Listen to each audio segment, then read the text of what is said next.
अल्लाह करीम ने छठे पारे के आगाज़ में फ़रमाया ला युहिब्बुल्लाहुल जहरा बिस्सू। फरमाया बेशक अल्लाह पसंद नहीं करता कि बुरी बात का ऐलान किया जाए, ऐब एलानिया बयान किए जाएं, अल्लाह इसको पसंद नहीं करता।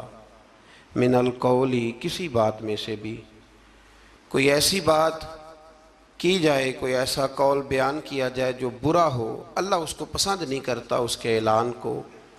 इल्ला मन जुलिम, हाँ जिस पर जुल्म हो, जिस पर ज़्यादती हो, उसको इजाज़त है कि वो एलानिया इस बात का इजहार करे कि फ़लाँ ने मेरे साथ जुल्म किया है।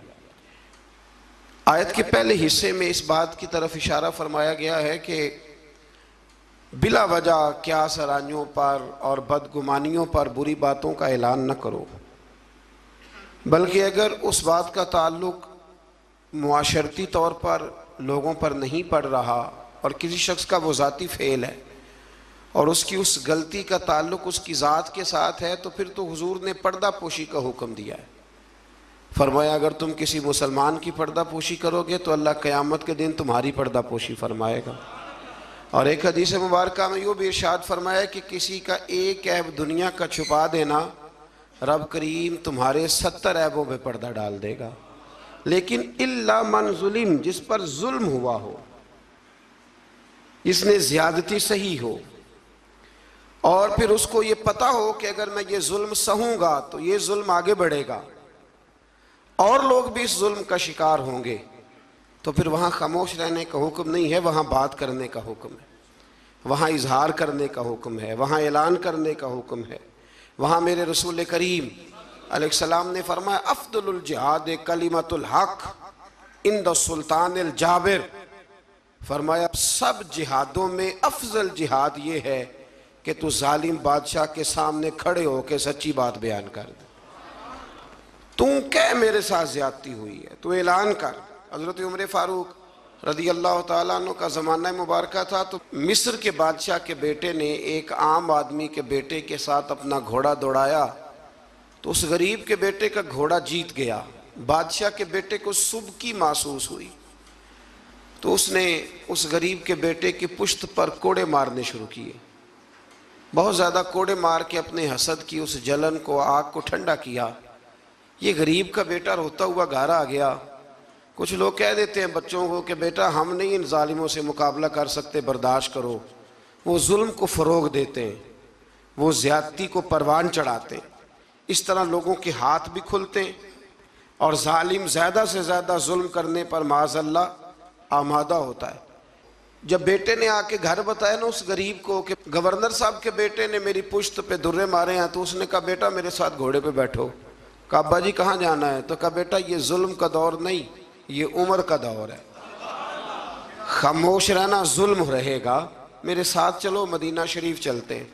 रात का वक़्त था, जनाब उमर सोए हुए थे। उस फरियादी ने दरवाजे पे आके सदा लगाई तो कमाल ही कर दी। उसने कहा उमर बाहर निकलो, ये सोने का वक्त नहीं। जब जुल्म होने लगे दुनिया में तो बादशाह सोया नहीं करते, बाहर आओ। जनाब फ़ारूक आदम बाहर आए तो उसने कहा उमर हमारी गलती क्या है कि हम गरीब हैं?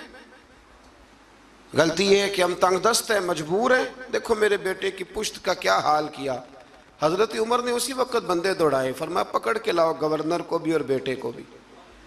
दोनों बाप बेटा आए तो कहा बेटा जब इसने तेरी पुश्त पर दुर्रे मारे थे तो तू अकेला था? कहा हाँ। फरमाया अब तो सारा दरबार सजा है ना, तू सबके सामने दुर्रे मार। बेटे को दुर्रे लगाए और गवर्नर साहब के लिए हुक्म जारी किया कि इनसे शाही लिबास उतरवा के ना तो इन्हें बोरिए का लिबास पहनाओ, आज के बाद गवर्नर ही नहीं करेंगे, ऊंट चराया करेंगे। लोगों ने कहा हुजूर गवर्नर साहब का क्या कसूर है, गलती तो बेटे की थी। फरमाने लगे इसी का तो कसूर है, इसी ने तो उसके दिल में ये बात डाली है कि तू गवर्नर का बेटा है। किसने उसके दिल में ये बात डाली कि तू गवर्नर का बेटा है? जुल्म को फरोग उन लोगों ने दिया है जो जुल्म सहने लगे। जुल्म को फरोग उन लोगों ने दिया है जो महंगाई पर खामोश रहते। दुनिया में कतील उससा मुनाफिक नहीं कोई जो जुल्म तो सहता है बगावत नहीं करता। दुनिया में कतील उससा मुनाफिक नहीं कोई, ये सबसे बड़ा जालिम है जो जुल्म सहता है और लोगों को भी मशवरा देता है इस दौर में कुछ नहीं हो सकता, लिहाजा चुप कर जाओ, कोई एक तो बोलेगा ना। यार मैं हैरान होता हूं कभी कभी, यानी जमाना बीत गया ना हमें ये कहते हुए कि पाक चीन दोस्ती जिंदाबाद, और उस नाम पर हमने चीनियों को आम वीजे दिए और बगैर किसी तफ्तीश के उनको हमने परमिट जारी किए यहां आने जाने के, और उन्होंने ये हाल किया है कि बीसियों के हिसाब से हमारी बेटियां ले जाके बेचनी शुरू कर दी। किधर गया हमारा सिफारती मौकफ, और कहां गया हमारा वो विजन जिसमें हम कहते थे हम बराबरी की बुनियाद पर लोगों के साथ वक्त गुजारेंगे। ये बराबरी की बुनियाद है, ये बराबरी की बुनियाद है। और टीवी रोज खबर ब्रेक कर देता है कि 2 बच्चियां और सामने आ गई हैं जिनके साथ ये जुल्म हो रहा है। हुकूमती नुमाइंदों में से किसी ने आगे बढ़ के बात क्यों नहीं की, इस पर गुफ्तगू क्यों नहीं की गई, और एहतजाज क्यों नहीं रिकॉर्ड कराया गया। उन बच्चों को गिरफ्तार कर लिया गया है, लोगों को दिखा दिया गया है, लेकिन हमने बड़े लोग गिरफ्तार होते भी देखे और फिर रातों रात वापस जाते भी देखे। ये हमने रंग देखा, किसी की दियत चली गई और किसी का कुछ चला गया, लेकिन ये जुल्म की रात ज्यादा देर तक चलेगी नहीं। ये याद रखें, जुल्म जब बढ़ जाता है तो फिर मिट जाता है, फिर वो ख़त्म हो जाता है। लेकिन मैं आपसे गुजारिश करूंगा, रमज़ान अल मुबारक में कुरान मजीद का 6ठा पारा पहले नंबर पर हमें कहता है जुल्म सहना छोड़ दो, जालिमों के साथ मवाफ़क़त करना, मुताबकत करना, उनके साथ प्यार करना ये छोड़ दो। जालिमों की दोस्ती अच्छी नहीं होती। इससे आगे जब हम बढ़ते हैं तो अल्लाह तबारक व तआला ने एक गिरोह का जिक्र किया है। इसके बारे में फरमाया कि वो अल्लाह और उसके रसूल के साथ कुफ्र करते हैं, और एक बड़ी अनोखी बात बयान की है। फरमाया वो कुफ्र भी करते हैं और वो अल्लाह और उसके रसूलों के दरमियान फ़र्क भी करना चाहते हैं। वो इरादा रखते हैं कि अल्लाह और अल्लाह के रसूलों के दरमियान फ़र्क कर दें, जुदाई पैदा कर दें। फरमाया उनका कहना यह है कि वो बाज़ रसूलों पर ईमान लाते हैं और बाज़ के साथ कुफ्र करते हैं। फरमाया ये लोग काफिर हैं और इनकी बातें रब करीम के लिए काबिल कबूल नहीं है, ये इनका रवैया अहले इस्लाम के लिए काबिल कबूल। और इन लोगों के बारे में अल्लाह करीम ने फरमाया उलाइका हुमुल काफिरून हक्का।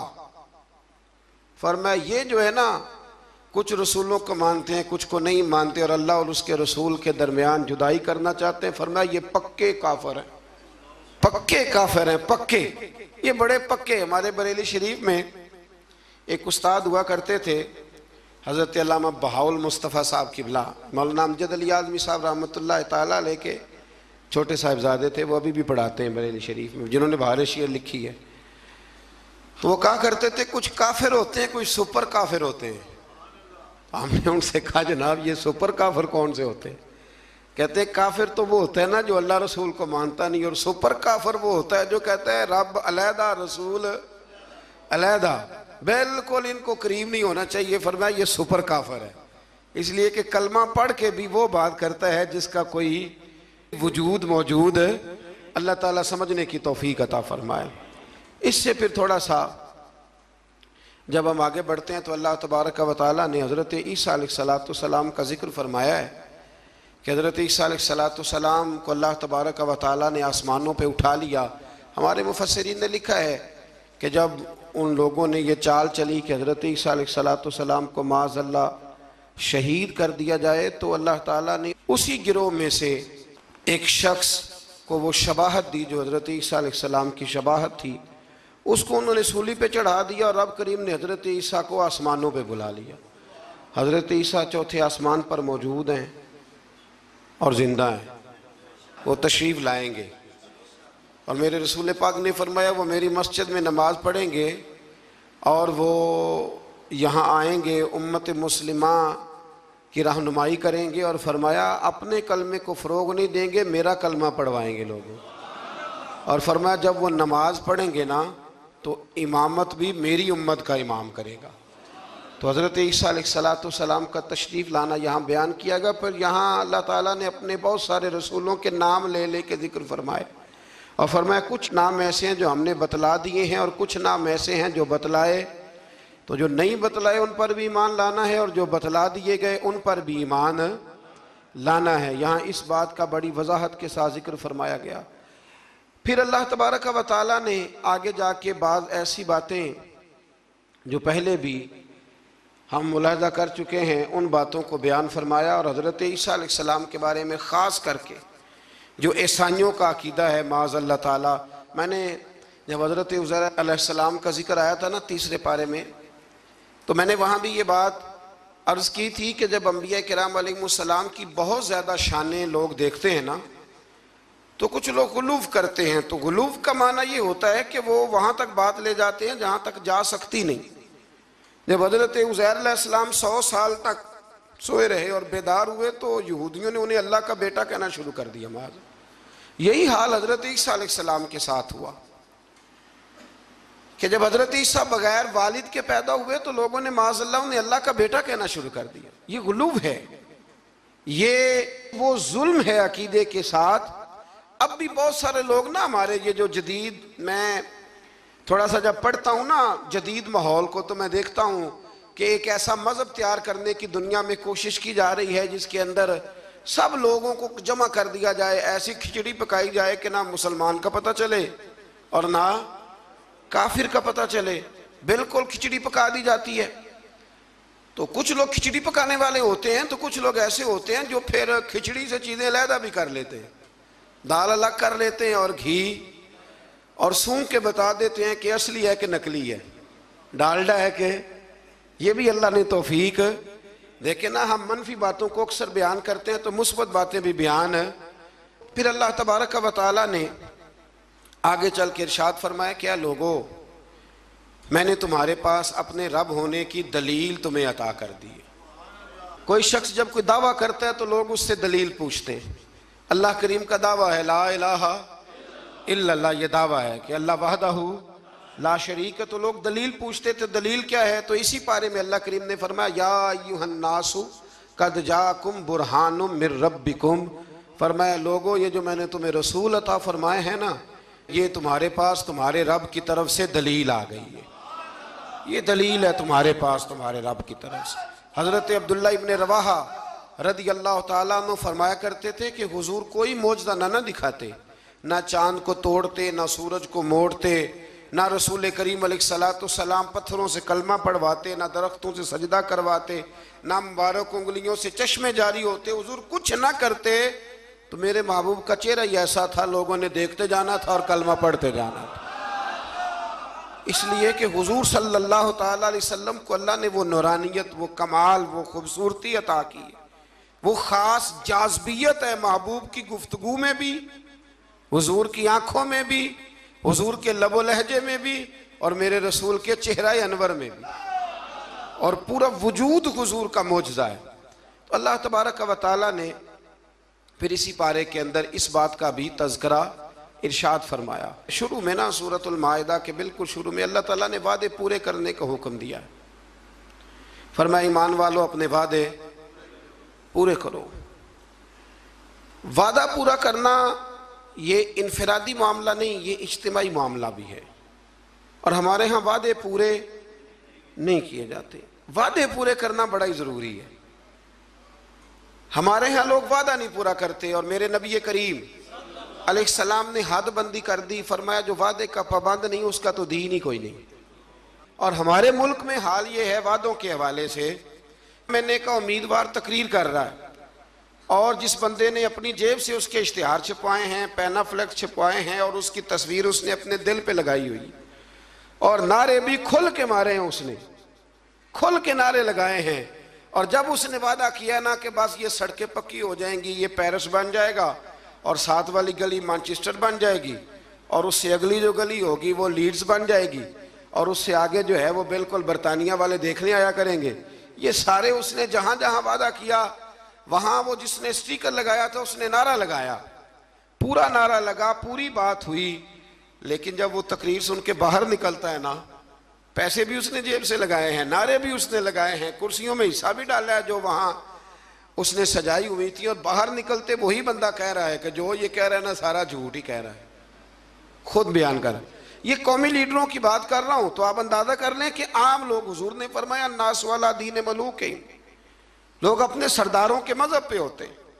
तो अगर सरदारों का, बड़ों का ये म्यार होगा गुफ्तगू का कि उनके सपोर्टर और वोटर कहेंगे ये बोल झूठ रहा है सारे, इसने करना कराना कुछ भी नहीं, तो जब आपके वादों की नौइयत ये हो जाएगी तो इसको कभी भी इनफिरादी मसला ना समझे, इसे इज्तिमाई मामला समझे। मेरे रसूल करीम सल्लल्लाहु ताला अलैहि वसल्लम इस कदर ज़्यादा पाबंदी फरमाते थे कि हज़रत मरसद रज़ी अल्लाह ताला अन्हु फरमाते हैं कि ऐलान नबुव्वत से पहले एक शख्स ने हुजूर के साथ लेन देन का कोई मामला किया, कोई चीज़ उसने ख़रीदी हुजूर अलैहिस्सलाम से, और नबी पाक को एक कुएं पे बिठा के वो घर चला गया पैसे लेने, तो जाके भूल गया। 3 दिन के बाद उसे याद आया, और वो शख्स कहता है जब मुझे याद आया तो फिर भी मैं दौड़ के नहीं आया। मैंने कहा कि वो चले गए होंगे, 3 दिन कौन बैठा रहता है। फिर भी मैं अपने काम शाम समेट करके आया। सैयदा खतीजतुल कुबरा रदी अल्लाह ताला अन्हा के दरवाजे पर मैंने दस्तक दी, और जब अंदर से सैयदा बोली और उन्होंने बोल करके फरमाया कौन है, तो मैंने कहा कि मैं हुजूर अलैहिस्सलाम से मिलने आया हूँ। तो वो कहने लगी कि वो 3 दिन हो गए हुजूर तो घर ही नहीं तशरीफ़ लाए। फरमाते हैं फिर मैं तड़पा और मैं दोबारा उस जगह आया तो हुजूर ने कुछ सख्त जुमला नहीं कहा। फरमाने लगे खैरियत तो थी, आपने तो मुझे मुश्किल में मुब्तला कर दिया। आपने फरमाया यहाँ बैठो, तो मैंने कहा बैठता हूँ, तो फिर 3 दिन हो गए बैठा हूँ। तो कहते उसने कहा कि आप उठ जाते, तो महबूब फरमाने लगे कैसे उठ जाता, तेरे साथ वादा जो कर लिया था यहाँ बैठूंगा, उठ कैसे जाता। तो मियार बनाए ज़िंदगी के अंदर। ये क्या बात हुई कच्ची कच्ची बातें करना, और बातें करते वक्त भी इरादे कच्चे रखना, बात हो जो गई। फिर से आगे अल्लाह तबारक व तआला ने कुछ ऐसे जानवरों का जिक्र फरमाया है जो हलाल हैं, और कुछ ऐसी इशारे इरशाद फरमाए हैं कि कुछ जानवर ऐसे हैं जो खाना मुसलमान के लिए जायज़ नहीं है। अब हमारा ये मामला है कि हमें तहकीक चाहिए होती है। हमारे कलम निगार और मीडिया की बेलगाम आज़ादी और सोशल मीडिया पर बेहंगम गुफ्तगू, हमें हर चीज़ की दलील चाहिए होती है।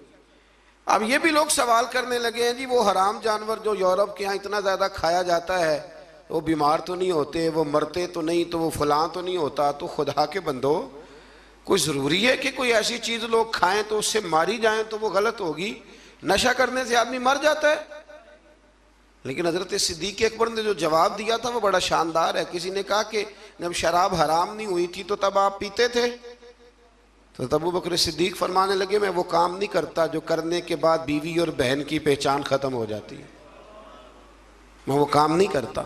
आप समझिएगा बात को कि ज़रूरी है कि हर बात की हिकमत ही बताई जाए, और यही कहा जाए कि वो फलानी चीज़ खाने के बाद कोई मर गया है, ज़रूरी है। तो फिर और बहुत सारी चीज़ें आप उनको खाएं और खाने के बाद तजर्बा करें और बताएं कि मरे हैं कि बचे हैं। तो ये बेहंगम आज़ादी, बेहंगम गुफ्तगू को जन्म देती है। कुरान किताब हिदायत है, हर जगह हिदायत देता है, लेकिन कुछ जवामिउल कल्म हैं, 1-2 जुमलों के अंदर समुंदर बंद है। कुछ आयात ऐसी हैं कि जिन आयात का रट लेना बड़ा ज़रूरी है, और जो रोज़ हमारे एक दूसरे से ताल्लुक़ रहते हैं, रिश्ते रहते हैं, उन रिश्तों के अंदर वो आयात हमारे लिए संग मील हैं। इसी तरह का जिक्र अल्लाह ताला ने यहाँ भी इरशाद फरमाया, फरमाया वतावनु अलल बिर्रि वत्तक़वा। जब नेकी और परहेजगारी का काम हो तो एक दूसरे के साथ ताउन करो, और वला तावनु अलल इस्मि वल उद्वान, और फरमाया गुनाह और ज्यादती पर एक दूसरे के साथ ताउन न करो। और आगे इरशाद फरमाया वत्तकुल्लाह, अल्लाह से डर जाओ, अल्लाह से डरो। नेकी और परहेजगारी का काम हो तो ताउन करो, आगे बढ़ो, शाबाशी दो, प्यार करो। और गुनाह और ज्यादती का मामला हो, मेरा दोस्त, मेरा भाई, मेरा अपना कोई गलत काम करने जा रहा हो, कोई जुल्म करने जा रहा हो, तो अल्लाह ने हुक्म दिया है कि अब तू उसके साथ ताउन ना कर। हमारे यहाँ पनाहें दी जाती हैं। वो हमारे देहातों में ना कोई किसी की बहू बेटी को भगा के ले आता था ना, तो यार कहते थे यारी का ये बहुत बड़ा हमारे जिम्मे कर्ज है कि हमने इसके साथ ताउन करना। गलत काम में ताउन करना, हराम फेल में ताउन करना, जुल्म और ज्यादती पर एक दूसरे के साथ ताउन करना, वो जबर कर रहा है और तू ताउन कर रहा है, और इसको मर्दानगी करार दिया जाता था। मर्दानगी, ये कोई मर्दानगी है? ये तो वो वाली बेहयाई है कि जिसके बारे में फरमाया जब तू बेहया हो जाए तो जो तेरा दिल करे तू कर। ये कोई मर्दानगी नहीं, आप जुल्म और ज्यादती पर मदद कर रहे हैं। ये आपको पता है कि मेरे दोस्त ने जबर किया है, जुल्म किया है, कचहरी और थाने में घसीट करके अपने मुखालिफ को ले गया है, तो आप उसके साथ ताउन कर रहे हैं, आगे बढ़े हुए। तो याद रखें अपनी ज़िंदगी में इस बात को, ये कुरान ने एक उसलूब दे दिया, ताउन करना है नेकी और परहेजगारी पर, गुनाह और बदी पर कभी ताउन मेरे रसूल करीम अलैहिस्सलाम ने फरमाया अपने भाई की मदद करो, चाहे वो जालिम हो या मजलूम हो। तो सहाबा ने अर्ज़ की या रसूल अल्लाह सल्लल्लाहु अलैहि वसल्लम मजलूम की मदद तो समझ में आ गई, तो जालिम की मदद कैसे करें? तो नबी करीम अलैहिस्सलाम ने फरमाया जालिम को जुल्म करने से रोक दो, ये तुम्हारी मदद होगी। ये तो यारों के साथ लड़ने चले जाते हैं, पूछते भी नहीं कि हक पे हैं कि नहीं, चले जाते हैं, कहते बस दोस्तों का प्रोग्राम बन गया था, फलां बस वाले को मारना है, तो चले गए सारे। ओ खुदा के बंदे, तो जुल्म और ज्यादती में मददगार बन गया। और मैंने देखा है रवैया इतना खौफनाक है। अब जो अगली बात करने लगा हूँ वो ज़रा नाराज़ करने वाली है, इससे बहुत सारे लोग नाराज़ होते हैं, लेकिन चूंकि ज़रूरी है तो करनी भी ज़रूरी है। इलेक्शन के दिनों में बड़ी मदद होती है, हमें पता है बंदा जालिम है, जाबर है, लेकिन क्या करें जी, हमारी बरादरी का है, क्या करें जी, हमारा अपना है, क्या करें जी, हमारा मोहल्लेदार है। तो अबू जाल भी तो हुजूर की बरादरी का था, मोहल्लेदार था, रिश्तेदार था, तो क्या उसकी मदद हो जाती? यजीद जो है वो भी तो इसी खानदान से ताल्लुक रखता था, ऊपर जाके यहीं से मिल जाता था, तो इमाम हुसैन ने उसके जुल्म पर उसकी मदद क्यों ना की? तो इसलिए ये रवैया बदलें, नेकी और परहेजगारी के काम में आगे बढ़े, दौड़ कर ताउन करें, और जुल्म और ज्यादती के मामलात में कभी भी किसी शख्स के साथ कोई रवैया आप ताउन का बिल्कुल बरकरार ना रखें। एक आया करीमा सूरतुल माइदा की आयत नंबर 3 का जो इब्तदाई हिस्सा है वो भी बड़ा शानदार है। हज़रत सैयदना उमर फ़ारूक रज़ी अल्लाह ताला अन्हु फरमाते हैं, जब यह आया करीमा नाजिल हुई तो मुझे यहूदियों का एक आलिम मिला और कहने लगा, उमर तुम्हारे नबी करीम अलैहिस्सलाम पर एक ऐसी सूरत नाजिल हुई है कि अगर वो तौरात में नाजिल होती तो हम उस दिन को ईद का दिन मनाते, ईद समझ के वो दिन मनाते हैं। इतनी शानदार आयत, आयत क्या है? अल यौमा अकमलतु लकुम दीनकुम, अल्लाह फरमाते हैं कि आज के दिन मैंने तुम्हारा दीन तुम्हारे लिए मुकम्मल कर दिया। व अतममतु अलैकुम निअमती, और मैंने तुम पर अपनी नेमत को मुकम्मल कर दिया। देखे ना, हमारे यहाँ हाफिज जी पक्का रट्टा लगा के कुरान मजीद याद करते हैं, और जब याद कर लेते हैं ना तो वो सुनाते हैं, और जब माशाल्लाह सुनाते हैं अल्लाह की तौफीक से, तो फिर हाल ये होता है कि उस दिन जब कुरान शरीफ ख़त्म होता है तो हम जश्न मनाते हैं। खुशी होती है कि नहीं होती? ये नाजरा कुरान मजीद को बच्चा मुकम्मल करता है तो तब भी खुशी होती है कि नहीं होती? और हमारे यहाँ जो लोग आम ख़त्म शरीफ के मुखालिफ है, ख़त्म बुखारी के, वो भी बड़े कायल हैं। तो अगर दीन मुकम्मल हो जाए, पिछला कोई दीन भी मुकम्मल नहीं था तो ये दीन मुकम्मल है हमारे पास, यानी इतना मुकम्मल है कि हमें छींकने का तरीका भी बाहर से लेने जाने की कोई ज़रूरत नहीं, वो भी हमारे रसूल ने हमें घर में अता फरमाया है, वो भी हमें बाहर से ले जाने की ज़रूरत। अकमलतु लकुम, मुकम्मल कर दिया तुम्हारे लिए। और ये जो लफ्ज़ लकुम है, इस पर बड़ी खूबसूरत बात काजी सनाउल्लाह साहब पानीपति रहमतुल्लाह लिखी है। वो फरमाते, रब फरमाते हैं मुकम्मल भी मैंने तुम्हारे लिए किया है, तुम्हारे लिए मुकम्मल किया है ताकि तुम राज़ी हो जाओ, तुम्हारे लिए आगे जीना आसान हो जाए। तो मेरे अजीज़ दोस्तों, इससे थोड़ा सा आगे जब हम जाएंगे तो अल्लाह तबारक व तआला ने वज़ू के फ़राइज़ भी इसी जगह बयान फरमाए, और फिर अल्लाह तबारक व तआला ने इंसाफ करने के लिए खड़ा होने का हुक्म भी इन्हीं आयात के अंदर दिया। और जब आप इंसाफ के लिए खड़े होंगे, वो कोई भी हो, और जब आप अदल करेंगे तो अल्लाह करीम ने इरशाद फरमाया कि फिर तुम्हें एक ऐसी नेमत मिलेगी जिसका कुरान मजीद में जा बजा जिक्र है। वो नेमत क्या है? फरमाया इदिलू, तुम अदल करो, वह अक़रबु लित्तक़वा, अब ये तकवे के करीब हो जाएगा। और जब इंसान तकवे के करीब होता है तो फिर अपने रब के करीब हो जाता है। अदल करो, इंसाफ करो, तुम्हारे हाथ एक घर का ही अदल और इंसाफ क्यों ना आए, इंसाफ का तराजू। इसलिए हुजूर सल्लल्लाहु अलैहि वसल्लम ने फरमाया हर एक निगरान है और उससे उसकी रियाया के बारे में सवाल किया जाएगा। आगे जाके ना इसी पारे के अंदर हज़रत आदम अलैहिस्सलाम के उन 2 बेटों का भी जिक्र है कि जिसमें एक बेटे ने दूसरे को कत्ल कर दिया था। उसने जब उसको कत्ल किया, और कत्ल की बुनियाद जो यहाँ बयान की गई वो हसद है। हसद जो होता है ना, हसद ये एक अजीबोगरीब चीज़ का नाम है, रोग है ये बातन का, ये बातन का रोग है। और हसद जब आ जाता है ना तो फिर इंसान को जला देता है, और फिर इंसान माज़अल्लाह ताला ऐसे ऐसे अजीब हरकत करता है, होता असल में हसद है। और इमाम गज़ाली रहमतुल्लाह ताला अलैह ने तो यहाँ तक लिखा है, फरमाते हैं ये तकब्बुर और हसद ज़्यादातर अहले इल्म लोगों में होता है। अल्लाह ताला हमें माफ़ फरमाए। अब इसके तर्जुमा आपने सिर्फ मौलवी नहीं कर लेना। वैसे लोग कहते हैं मौलवी पढ़े लिखे नहीं, तो कोई ऐसी बात बयान की जाए तो फटाफट कहते हैं मौलवियों की गल हो रही। तो भाई ये अहले इल्म से मुराद MSc वाला भी है, PhD वाला भी है, पढ़े लिखे लोगों में। और ये जो तकलीफ दे किस्म की अजियत देते हैं ना अपने मुखालिफ को, ये अक्सर पढ़े लिखे लोग देते हैं। सादा आदमी तो गुस्सा भी सादगी में ही करता है और राजी भी सादगी में हो जाता है। तो वो हसद की बुनियाद पर काबिल ने हाबिल को कत्ल कर दिया। तो आगे कुरान मजीद ने जो उसलूब बयान किया वो बड़ा और ज़्यादा नसीहत आमोज है। जब कत्ल किया तो अब क्या करे, भाई की लाश को उठा के फिर रहे हैं कि इनका किया जाए। तो उनको दफन करने का तरीका कव्वे ने सिखाया। कव्वे ने भी लड़ते लड़ते दूसरे कव्वे को मारा, फिर उसने अपनी चूंच के साथ ज़मीन को खोदा, फिर उसके अंदर उसने कव्वे को रख के उसके ऊपर मिट्टी डाली। तो काबिल को समझ आ गई कि इस तरह करके मैंने भाई को दफन करना है। तो अगर कव्वा कोई बात सिखा सकता है, कोई सा मतलब है सीखने वाला कहीं से भी सीख सकता है। शर्त यह है कि उसका सीखने का प्रोग्राम हो, उसका इरादा हो कि मैंने सीखना है। कुछ चीज़ें ऐसी होती हैं जो नज़रियाती होती हैं, तो जो नज़रियाती चीज़ें होती हैं उन पर ज़ाहिर है फोकस भी ज़्यादा होता है। और नज़रियाती चीज़ें जो ऐसी हैं जो ज़िंदगी में भी अमल करने में रास्ता आसान करती हैं, और मरेंगे तो कब्र में भी हमें फ़ायदा देगी। तो एक नज़रियाती आयत है, इसी के अंदर आयत नंबर 35 सूरतुल माइदा में, उसमें अपनी बात को समेटता हूँ। अल्लाह करीम ने फरमाया, या अय्युहल्लज़ीना आमनुत्तकुल्लाह वब्तगू इलैहिल वसीला,